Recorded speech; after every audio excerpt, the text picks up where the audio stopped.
Hi. Oh my God, that's so embarrassing. It actually never happened like this, and today it's happening. I'm so sorry. So, Problem. okay, I just start without any delays. So, as you know, Europe is the current epidemic center of the virus itself. So, especially Italy fall as a victim of this virus. So, Stefano, I would like to start a conversation with you. Can you tell me something about the current situation in Italy?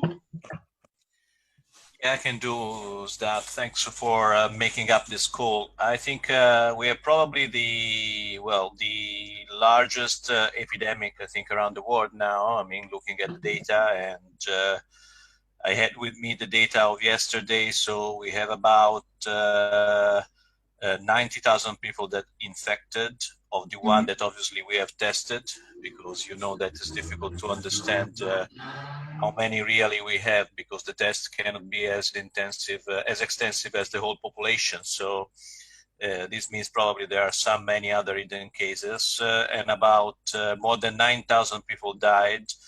And as of today, there are about 4,000 people in intensive care across Italy. And clearly the situation is not the same across Italy, but it's very much much more intense in the north of Italy. So especially in Lombardy and even in Emilia-Romagna, and also a little bit in Piemonte and Veneto. So we have clearly two different Italies in terms of epidemic for the time being. So we have the north highly impacted, and the south, which is still in a relatively good situation. And so the measure that the government put in place since mid-February, and then extended the beginning of March, where I mean now in March, starting as of 8th of March, we had a lockdown for all the people. Mhm. So starting the 8th of March, and last week the lockdown was extended in terms of the people that are working in sector that are not Mhm. um, important for the day-to-day activity or the for the healthcare situation. So Okay. we don't see for the time being a slowdown, and so we see a slowdown in the growth. That's correct, but still uh, the people that got infected and the people that die is growing. So to be honest, we don't have I think the government has not, well, at least there's not communicating a good understanding what's happening in Milano, in Bergamo, in Lombardy, because the effect of the epidemic there is much more Mhm. higher than in all the other regions. And so economic is actually falling down clearly. I mean, it's because I mean most of the activity has stopped working now for about a couple of weeks, Mhm.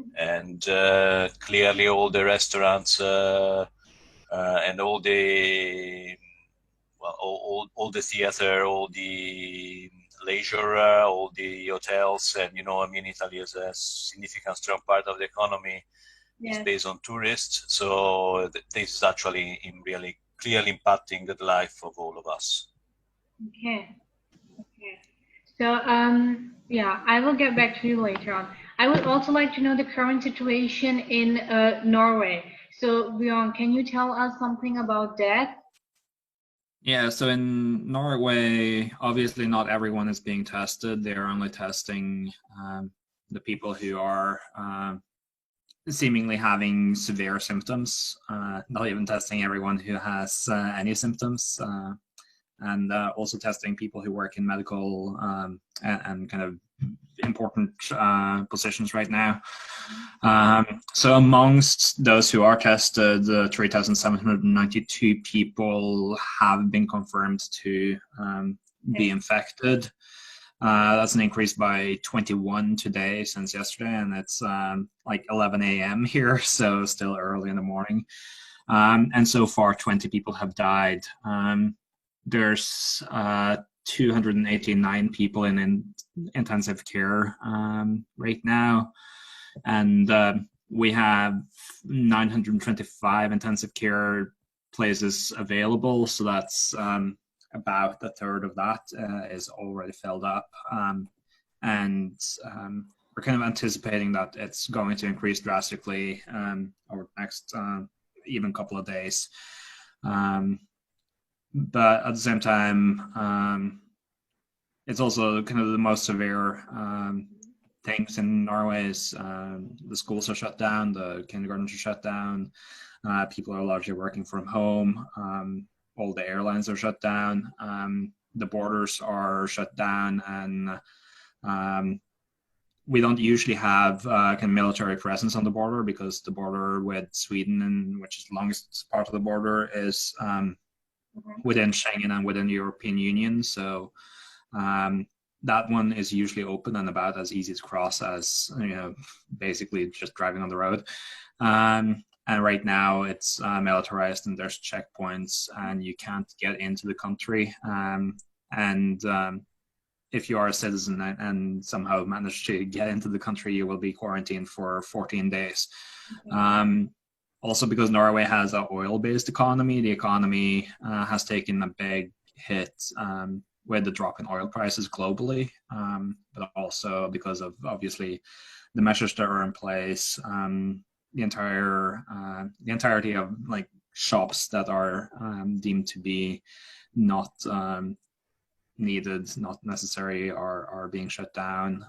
All the hotels and the tourist industry are going down, and the entertainment industry, freelancers and musicians and artists, etc., are out of work, as well as technicians and the people who are supposed to be kind of running events, etc. So it's a large portion of the economy that is just on hold right now. And we're seeing the results, and about a third of all companies in Norway are fearing or anticipating going bankrupt right now. Okay, good. Thank you. Julian, what can you tell us about Switzerland, the current situation, and what kind of measures is the government taking? Yes, in Switzerland we also have a large number of cases. The latest statistics show that per capita we have actually more cases than in Italy right now. But this could be due to a bit broader testing. The hospitals are not filled up yet, but we can expect this will happen. They have been instructed with guidelines on how to handle different types of cases, and unfortunately refuse to treat also some cases. So this has not happened yet, but it may happen. The government has taken measures like in Italy and Norway in terms of closing schools, universities. However, businesses are still operating. They are encouraged to work from home as much as possible, but there is no formal ban on operating a business today. Okay. Gatherings of more than 5 people are forbidden. Yeah. But people are still free to move around. Okay. And then the government has taken also measures economically. I don't know if you want to get into that. Yeah, sure. Tell us about that too. So they have given loans to companies who can't afford to pay their expenses. Right now, they're also supporting companies by letting them make use of unemployment.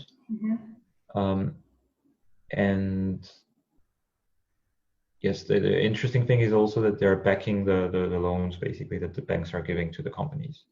Oh, okay. Okay.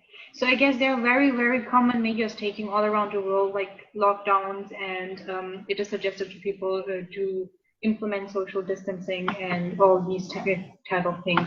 So Stefano, again to you, I have a question, because basically what I think, and I'm from Pakistan, and it's a neighbor country of China. So in Pakistan, the cases came pretty much later than in Italy. And Europe is currently the center of this epidemic. And why is it like that there are so many cases? You have any idea, or like you can guide us but there are so many cases in Europe instead of being in countries like Pakistan. I mean, like Iran has many cases too, but there is a massive amount of cases in Italy. So can you tell us about that? To be honest, we don't have any raw data in order to make a scientific explanation on why this happened. I think the number of obviously of infected people highly depend also on the number of tests that you do, because I think this seems that there is a lot of people that are symptomatic without symptoms, and we don't really know how spread it is in northern Italy.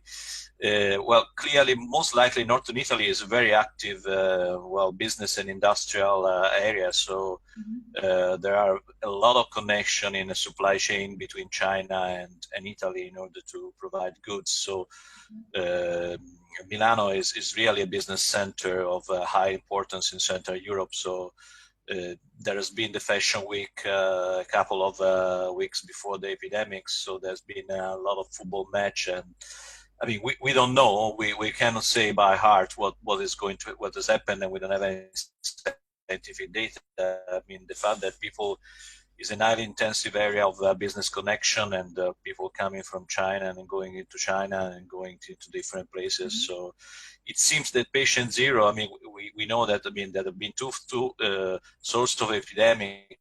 One in the south, in Rome, basically, that was very well depicted at the beginning, that was coming from China and was isolated.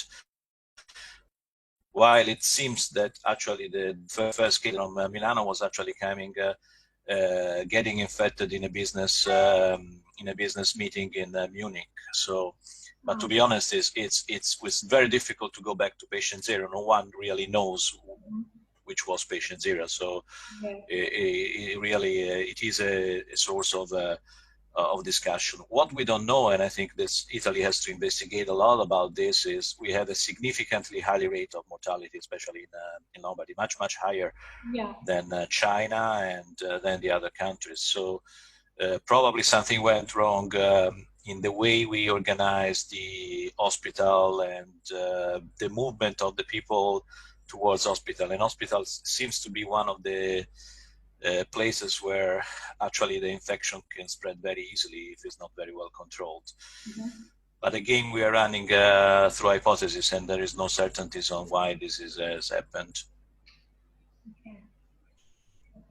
And only one thing in terms of obviously the healthcare system in Italy is very good. I think at the end of the day is not bad. The only thing is that is very regional. So we have actually 20 regions within Italy, and the healthcare is managed differently region by region. So that's also can create some difficulties in the way we treat these things. So there's a lot of freedom within the region to organize their own way of treating patients, and the central government has significant difficulties in get homogeneous things across the region, and this is not helping. Yeah, and the treatment you said is different in region by region. So is there any difference in the rates of mortality regarding the regions? Yes, there are. When I'm talking about treatment, in reality, the treatment is the same. Is the process to get the infected person into getting the treatment. So some regions are actually doing more at home. So they're basically trying to get the symptom at home and try to isolate as much as they can at home. And some others are actually moving the patients into the hospital at an early phase. So we don't know. I mean, at least we don't have any scientific data on that area. But I mean, it's creating difficulties, and Lombardy is actually the higher rate of mortality that we have. I have another question, because you said there is such a discrepancy between the regions. Is it also like that the government's implementation are different region-wise, or is the implementation the same all around Italy? No, the implementation of the measure is government based. It's only the way that the healthcare system is working can be slightly different region by region. Okay. So each region has a governor, and the governor is actually managing the healthcare. So the healthcare as fund depends on the region, and so the number of places in intensive care, the hospital that you select where you want to send the COVID patients, all the protection instruments.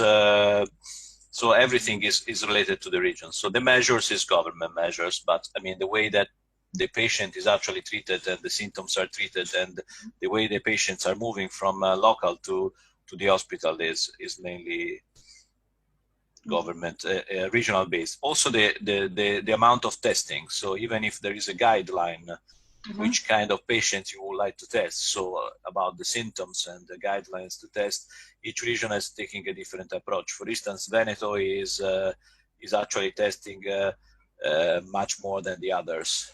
So, and this seems seems at distance, it's not scientific data, to be more effective, because the more testing you are doing, the more asymptomatic you are taking, and the more precise and accurate measures you can take in order to isolate these people that are highly infective and don't have symptoms. Okay, thank you. Bjorn, I have a question for you. I would like to know, as all those measures have been implemented by the government, how has the public reacted to those measures, like lockdown? I mean, like a lot of people are still getting crazy about staying home all the day and all that stuff. So how are people reacting to all these things? So people seem to mostly be compliant, mostly follow the government advice as well as the advice from the World Health Organization, etc., of staying at home and social distancing. And a lot of people even started doing that before it was mandated by the government. We're still seeing a lot of protests against it in some respects, and I think a lot of that has to do with the economic fallout of it. Like, a lot of people will be losing their jobs, and a lot of people want to continue working and continue normal lives. Norwegians also have a culture of having mountain houses and houses in the countryside as well as in the cities, and they've been banned from going to those right now because the regional medical facilities are not capable of taking care of a bunch of people from the larger cities where the medical healthcare system is more built out to take care of a larger number of people. And so a lot of those people are upset that they can't go to their cabins, which frankly I think is ridiculous. But then we also see that people are still like organizing parties. The police in Norway or in Oslo last night had a higher than usual number of reports of loud parties, and that might be partially because people are reporting more and the neighbors are more anxious of their neighbors having parties now. But also it might be a response in which people are actually trying to get infected so that they will build immunity in the longer term, although it's not sure that that you build immunity by getting infected. And as far as I know, there's currently about 8 strands of the virus globally, and whether you're immune to one strain, you might still get infected by another strain, etc. So there's no scientific background for any of that. And the advice is, of course, to follow the advice by the government of social distancing. Okay, and again, this question, but focusing on the young people, because partying is, I guess, something the young people do. And we see all around the world that young people are kind of rebelling against it, like because they're of the opinion that mostly elder people get infected and we are less likely to get infected. We can get infected, but we won't die because, but they don't consider the fact that they can carry the virus and infect other people. So can you tell me something about the young people there in Norway? So again, I think like most people are compliant and most people understand the concept of public health and herd immunity and making sure that you don't infect others. Most of young people have older people that they are related to and that they love and care for. And so most people are taking responsibility, of course. But I also think like there is this sensation among the young population that we are resistant to this, and if we get infected, the consequences won't be so severe. But as you say, we can still carry it, and I think like the government has shut down the schools and kindergartens, etc. in Norway, and that's an expression of that, right? Because no one younger than about 50 has died from it in Norway yet. We have seen teenagers die from it elsewhere, so it's still something that can have consequences. But at the same time, I think that's an expression of not wanting kids to be carriers of the virus rather than a measure to protect them directly. And I think that needs to be taken more seriously by teenagers and people in the 20s, etc. As well. But again, most people do understand it. In Sweden, on the other hand, we see that schools and kindergartens, etc., are still open and not closed. Sweden is kind of the neighbor of Norway and an easy comparison. Over 100 people have died in Sweden so far, and Sweden also has a larger population, so that might be due to that. But at the same time, it doesn't seem they are willing to close the schools, etc. And that is also because they need to keep parents active in the workforce and especially the medical healthcare facilities, etc. So they have a bit of a different approach to how to stop the spread of the virus through carriers who won't be so severely infected. And it will be kind of interesting to see the two different approaches and how those play out in the long term. But right now it seems Sweden is more harshly hit in terms of deaths and people infected than what Norway has been. So it's something to keep an eye open on if you want to study the stats there. Okay, good to know, because I see a lot of people here in Pakistan. They are, if young or older, I don't, maybe it's because of the cultural difference, but they don't take it so much serious. I see the government implementing a lot of measures, but they are resisting to that. So I agree. I guess that's because of the cultural difference. So Julian, I have a question for you. You just told us that the government is taking as a measure providing financial support to businesses, and I would like to ask, because a lot of governments are doing this, how far you think they can go with this? Because how far can they take the burden of businesses and other people, of the common people within their countries, and carry that burden of financial responsibility? Can you tell me something about this? Right. In Switzerland, we're lucky that the public debt has been relatively low. Mm-hmm. So I think it was not too hard for the government to take on the burden. Okay. Now, in general, I think there is not so much of a trade-off between recovering from the epidemic and economic recovery, mm-hmm. in the sense that as long as a country has not really recovered from the epidemic, it's difficult to run an economy properly. Mm-hmm. So in a way, it's not so much of a question. Mm-hmm. So probably it's even though it's a huge burden, probably it's worth taking it. Now the question is also, maybe one has to filter and not support every business, Mm-hmm. so that they could continue exactly in the same way than before, because maybe some businesses were already not sustainable before. Okay, I see. And apart from this, what activities is your hub doing regarding the current situation? Like, we see a lot of people doing webinars or providing those booklets about those information that the WHO is providing. So can you tell me something about your hub, what they are doing? Mm-hmm. So we've been engaging in a few actions. The first one is quite early on. So when Italy was hit, we started to promote hand washing through comedians.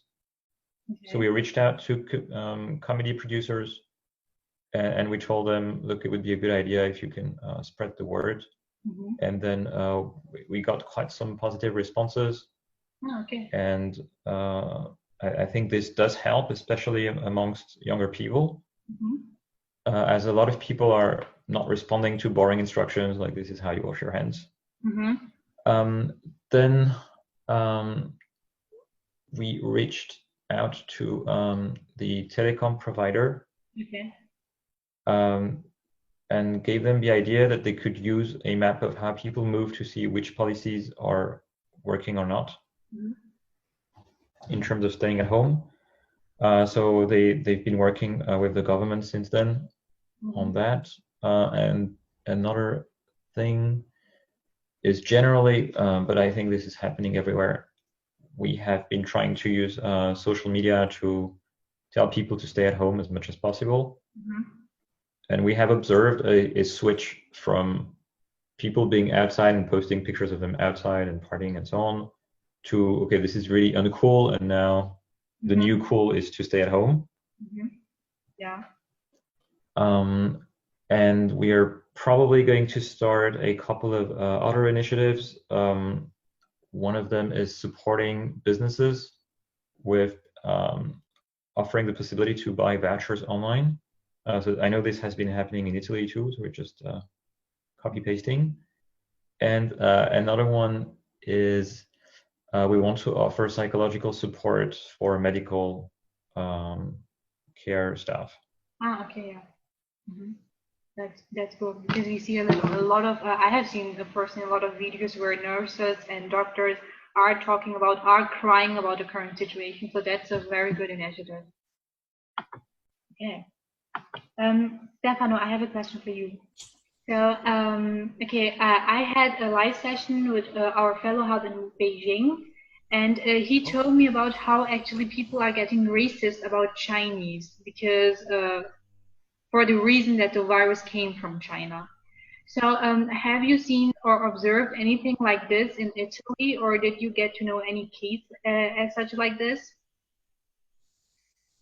Well, maybe at the beginning, but then we became the infector, so I think the things were upside down. So no one wanted to see Italian people afterwards. So I think it's a strange word. So it's not going to be easy to move forward and to be back to normal, at least in Europe, because now, I mean, even Schengen is still there, but I think its borders are under control, so you cannot move a country by country as we were used to do before, and so I don't think there is any specific racism, but I think it was in a sense a way of understanding the feeling of the people that were rejected at the borders, because before this stuff, the Italian passport was one of them, like Germany or Britain or Switzerland or Norway was a very good passport to go everywhere. I mean, afterwards now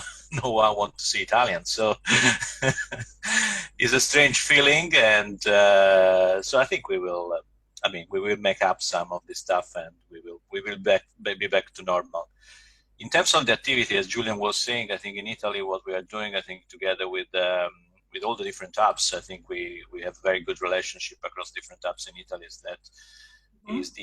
We are trying to help economies in terms of providing a little bit of liquidity to the restaurants. So trying to provide vouchers with immediate funding to the restaurants, and so in order to help the small economy, because obviously we don't have to forget that most of the people will go bankruptcy after this, especially on the small economy. So we need to do something for them beyond obviously saving people with healthcare, which is very much important. We need to think also about how we can move forward afterwards and how we can help economy to sustain.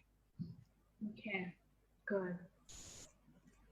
Definitely, I am really glad to see all the hubs starting those initiatives, because it's really important to show actually people how supportive we are in this time, because everyone is saying here, as I said, like there are some people who are getting racism kind based towards the Chinese people, but on the other hand, there are people they are going above those colors, race, and anything, and are literally supporting each other. Because what I have experienced, my father is in Belgium right now, and he's there in lockdown, and we are here. So, but he is telling us how actually people are treating him so well. So it's actually really nice to see that.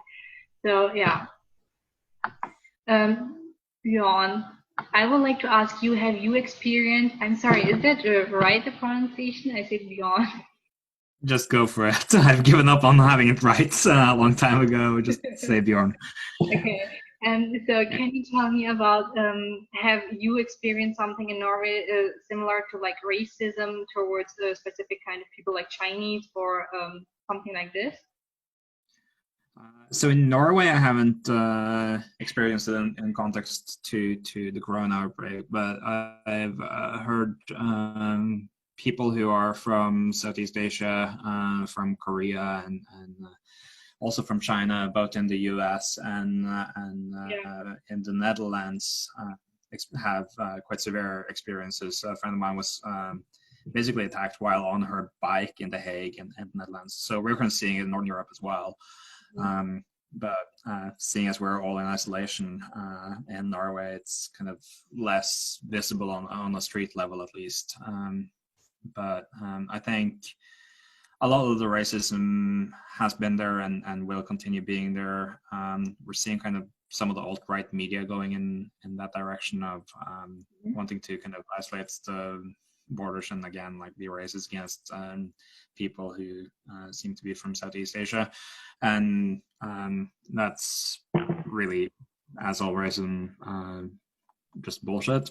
But also damaging to any real response, and as kind of the epicenter of this is shifting towards Europe as well, I think we're going to have a moment of reckoning. As Stefano touched upon, we will look ourselves in the mirror at some point, and we will be the ones with the unwanted passports who can't really go anywhere. And I think this is an interesting wake-up call for a lot of Europe, which has been dealing with crisis and with the migration crisis, especially in quite severe and quite dehumanizing and racist ways. And the table will be turned, and we will have to deal with that in some sort of way. And I mean, it might lead to people being more aware of the negative impact of these things in Europe, and that might be a good outcome in some sort of way. But at the same time, it might also go the other way and lead to more protectionism, more closed borders, more racism, and that would be terrible. So let's fight for the good side of that one. Yeah, it's pretty unpredictable actually, and the future is so uncertain right now. We have no idea actually how long this is going to be take and what's going to be the result of this. So it's crazy actually. And can you tell me something about the hub's activities right now in Oslo towards this situation? So the main thing we've done is we started shapenorway.no, which is a website that we're collecting resources on. So whether those are funding opportunities, job opportunities for people who have lost their jobs, whether there are advice for where to seek help with mental health. There's a lot of kind of networks that are informally been created right now for supporting each other, where neighbors are helping each other, like helping elderly go shopping for them and stuff like that is kind of something that people are offering in these Facebook groups, etc. So we're trying to create kind of a directory for all of that with a massive link collection, so that people easily can find those resources and find the help and assistance and support they need, both for small businesses and for NGOs and for themselves and their personal lives, and also places where people can offer help, of course. So, yeah. Okay, good. Thank you. Okay, Julian, also to you the question, because my friend from Beijing, Troy, who is from Beijing Hub, he told me that racism is a major point right now, like all around the world. Especially, we have also seen maybe some people who have seen the cases in USA that Chinese got beaten up by them. So can you tell me something about in Switzerland, if there is anything similar to this? Actually, a bit like Stefano in the beginning, there was, I have heard of cases of racism against people who look Southeast Asian. Now, that has, in a way, just disappeared because everyone is just infected in Europe now. So yeah. In Switzerland, traditionally, there is, I would say, more xenophobia than racism. Okay. And can you explain it? But now I think it's not, like, now that it's everywhere in Switzerland, I think it's not really so visible anymore. Okay. Okay. Good. Okay. Thank you. Okay. Stefano, I would like to know because the virus, since the virus is there have been a lot of changes. We see a lot of changes in the regarding the economy and regarding the overall situation. So what kind of impact, we know that institutes have closed, universities, schools, kindergartens. So, but how is currently the government working, or how is the Ministry of Education working in your country to, and looking forward to the education in the current situation and near future? How will be they dealing with this? Because we see a lot of online classes, for example. So is that something which also Italy is implementing? Yeah, I think it's been a shock for the education. So they immediately start using as much as they could, try to do education on distance through, video conference, webinar, and whatever there was available. I think the technology is not bad in terms of what they have in the school. I think it's more the proficiency of the teachers, which was not as much as good as we expected. So I think they need to learn a little bit how to do it, and also I think this is the kind. On the other side, the students, I think they have good. They have good devices at the end, but not all of them have good devices. So this obviously can be something that we need to address in order to be sure that we don't discriminate in terms of education from the lower classes versus the upper classes. So a lot of learning, and I don't think they know, when this is going to end, and they don't have a sort of medium and long-term plan. But I think on the positive has been a shock that things can be done. So I think at the end of the day, the fact that people actually managed to have some kind of education at distance almost immediately, is showing to the people that they also like work. There is another way of working. There's more possibility for doing working from home. And Italy was it still is a very traditional country. It's not like Switzerland or Northern Europe, where many people is actually working from home still. Now they're starting to understand that this can be also positive for the industry. It can be something that we can enlarge. So that I have really to rush out, and after this, I have a question for you, a last question, and you can go, because it's important. We have all seen a picture from Venice where in the water, since the water was, the people were not going out, the water got pretty clean, and swans came back and fishes were back in the river. So a lot of people had a lot of different opinions. Also, I was like, maybe the nature just came back to us, like got offensive, and that was the result of it.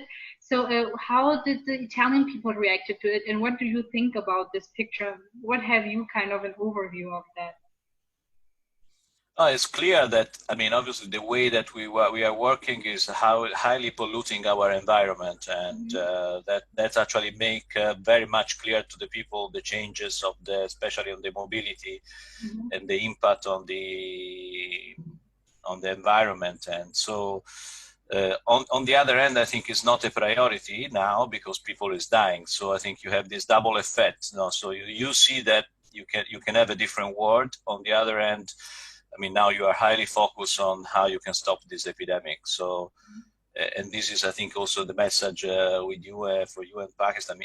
It's very serious. When even if it's, obviously touching mostly elderly people, but you have people from 50, you have healthcare providers that are highly impacted. More than 50 doctors actually died in Italy. So it's very serious. And if you, Bergamo is the north of Italy, close to Milano. I've never seen so much dead in such a short period. So they don't have places to bury all all the different people that have died. So it's really a disaster in that concern. So you need to be careful, and clearly you need to be balanced in terms of what is going to be the damage to the economy. So at one point in time, maybe you don't have only a short-term vision, but you need to have a medium and long-term vision, because this is going to last. It's not going to stay for only 1 month. So in amazing numbers of learnings, I think we hope as human beings that we will be able to do better in the future because of this. Yeah, there are a lot of actions again, like for climate change, and people are always like, you can't implement them. Like people say you should stop driving cars, but people always used to say it's not possible, it's not possible. But now we can see streets, they are literally empty. The motorways, the highways, they are empty. There are no cars. And there have been pictures from before the virus and after the virus. There have been a change on in the atmosphere of the Earth as well. So I think it had some impact. Yeah. And I have a last question. You said there are no more places to bury the dead people. So what is the government doing for that? Like. No, well, when I say in Bergamo, I mean they're really struggling. So I mean you don't. I mean it's a really awkward situation, because you cannot have a funeral. I mean, the funeral is only limited to 4 people, so they're actually obviously having large fridge in order to contain all the whoever doesn't want to be cremated, and so I mean they're managing this. But just to say that there is, especially in some area, really a high. I mean, probably Milano has 10 times in that age. I mean, so from 60 to 85, I mean, 6 times the number of deaths than normal. So it's really impressive in that area. I mean, not in all Italy, I have to say, not in Florence, for instance, but I mean, if you go to Milano and Bergamo, it's really, I mean, touching your heart what is going to happen, because, I mean, these people will die in hospital. They will not be able, as they are under automatic respiration, breathing systems, they will not be able to see their relatives, their cares. I mean, they will die alone, and they will be brought to the cemetery. And so, well, I mean, it's really something that is actually touching your heart. So we are really impressed on that. Yeah, I have one last question for you, and then you can leave. And what kind of impact did the whole situation have on your life, and how are you currently dealing with this? What kind of measures are you taking to be safe? Well, what we are trying to do, obviously, we are trying to respect what the government is saying. So we are trying to stay at home. We are trying to stay as much as possible separate with my daughter. She's a physician, so she's actually working at the hospital. So, I mean, we need to be highly separated. We stay separated with our parents, with the parents of my wife, because elderly people is the one most impacted. So we are trying to be connected with others in terms of video conference, phone. I mean, try to be sure that we are able to continue our social life in terms of, I would say, it's physical distance, is not, I mean, distance in terms of stay close one each other as much as we can and support one each other.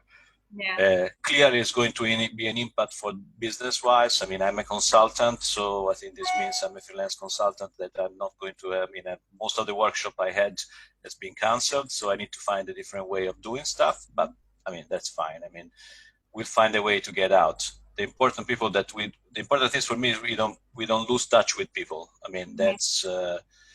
And we support the elderly people that are the one that most likely have the largest need.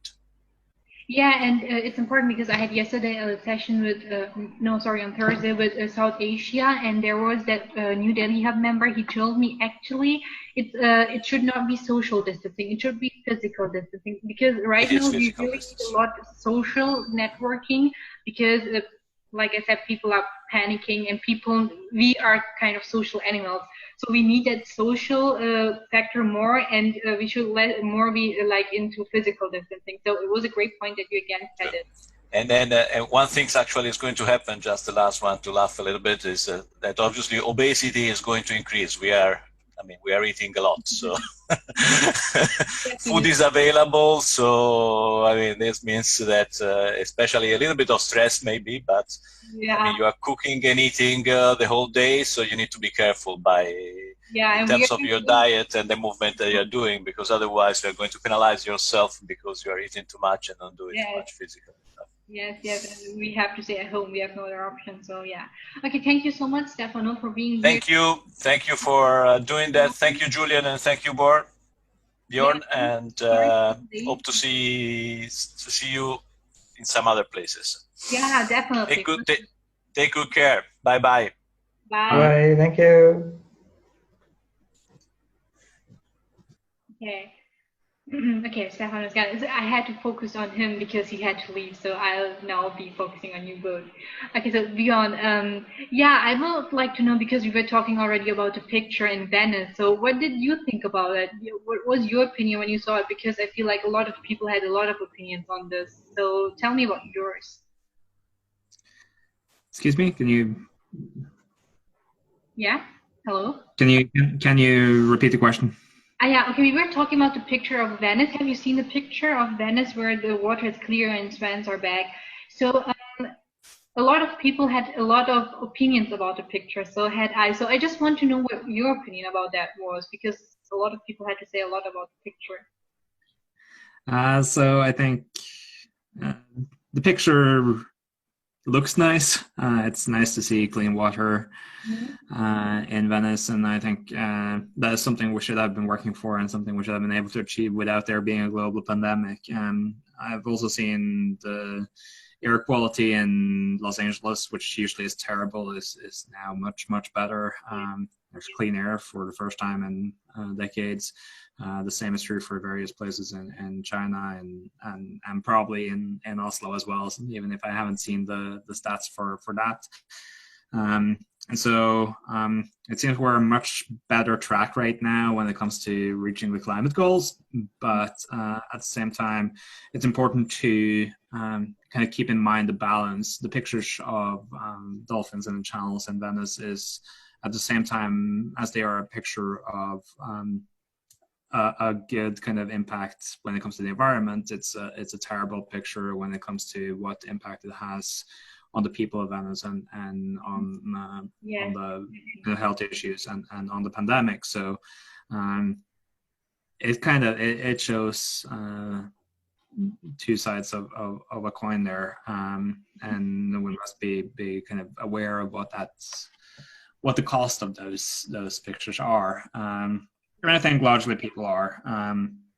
But at the same time, it also shows that we can change global behavior overnight if we want to. We would have been able to reach those goals to decrease pollution, etc., if we really were willing to invest in it, even without a pandemic. If we had taken the climate issues seriously and wanted to actually address them in a severe enough way, we have the collective capacity to do that. And I think if there's one thing we're learning from this corona outbreak that is really powerful and really positive in many ways, it's that we as individuals are capable of acting collectively, and we're capable of listening to expertise, and we're capable of implementing these measures, and we are willing to make the investments if we understand the costs. We are willing to make the investments which affects the economy and affects our freedoms right now, to limit the damaging effects of the coronavirus, but the damaging effects of climate change, etc., will be equally severe in many ways. And so we could make the same judgment call there and really kind of make a change, I think. So that's encouraging in some ways and discouraging in other ways. At the same time, I think it's important that we think about kind of the longer term as well. How will this affect our societies, not just this month, but in the years to come? And with things like Venice having clean water again, how long will that last after the coronavirus passes. Hopefully it will pass. But we want to also keep the water clean in Venice, right? So we need to figure out how to create kind of the long-term structures for that. We also are right now in a crisis modus, and we're willing to change our behaviors because of that. But how do we change them long term? And also looking at kind of the political side of that, we are in emergency legislation in many places right now that has severe implications when it comes to things like constitutional law. And in Norway, there's been attempts from the central government to essentially sideline parliament and sideline the constitution. Thankfully, it didn't take the kind of severe turns the government wanted initially, but it's still quite severe. And kind of emergency legislation. And it has implications on human rights, such as the right to freedom of movement, etc. And we also have a decrease in privacy right now. There's a higher willingness to do things like tracking mobile cell phones, etc. And that really, it can be used for good things like they are right now. We're seeing how it's being used to track how the virus is traveling, etc. They can also have severe implications when it comes to controlling a population and when it comes to being repressive. And I think it's important that we are really careful about how we are changing things now in response to the virus, because it will set the precedence for how we are changing things in crisis situations in the future, but also it will set the precedence for how we reach some sort of normality in the aftermath of this specific outbreak, and seeing the long-term effects of that. It's important that we keep in mind kind of those values of how we want our societies to be, and what the costs, not just in terms of economy, but in terms of freedom really are in the long term as well. Wow, I'm amazed by your answer. It was very well explained. Julian, do you have to say something on what beyond what he just had said? Sorry, I can't. Right.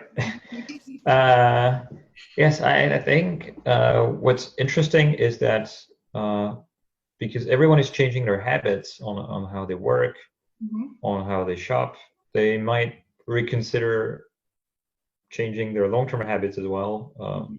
I believe a lot of businesses and schools will probably realize, like, actually it is possible to work remotely without any productivity loss. Also, just an anecdote from me is, because it's not so easy to find delivery food. So I was looking for farmers who could deliver vegetables and fruits. And then I stumbled across a service that is focusing on uncalibrated, ugly organic fruits and vegetables. And they're claiming that about 30% of fruits and vegetables produced in Switzerland just is not sold in supermarkets, and mostly goes to the trash because no one wants it. It doesn't look good. So I thought maybe just because it doesn't look good. Yeah, because the shape may be different. Maybe it's a carrot that has two roots or something like that, and then no one wants to buy this. But now, so I haven't tried it yet. But now I'm thinking, well, maybe I'll stick to that later. And this could be just interesting. When everyone is changing their habits, maybe they realize some of the habits they like better than what they had before. Yeah, definitely there are more opportunities rising, as you can see. Also, the shift from the manual operating system to the digital platforms. So, what can you tell us about that? What do you think the future aspect of this will be like? Do you think like people will start actually doing this after the? Okay, we can't actually predict, but I would like to hear about your opinion, that people or organizations will implement this and start working from the homes. Like there will be, I won't say no more offices, but a majority part of the people will be working from the home, and schooling will be done from home. I think we can imagine that that this will be the case to some extent. So if you look at a large company that is renting a huge amount of office space, and today they can run with a lot less office space that could be used for some other purpose. Mhm. If they realize that the productivity of the company is not changing, then they might reconsider how they run things. And maybe it would also make sense to convert part of this office space for more actual social gatherings, and not just people secluded in their workspace, right? Okay. Beyond, what's your opinion about the shift from the manual to the actual online platforms right now? So I think it will definitely change how we're thinking about work and thinking about workspace. I think the openness to working from home will be bigger. I mean, in the past, it's been challenging a lot of places to even get to work from home. Personally, I work from home all the time, and so that's kind of the norm for me.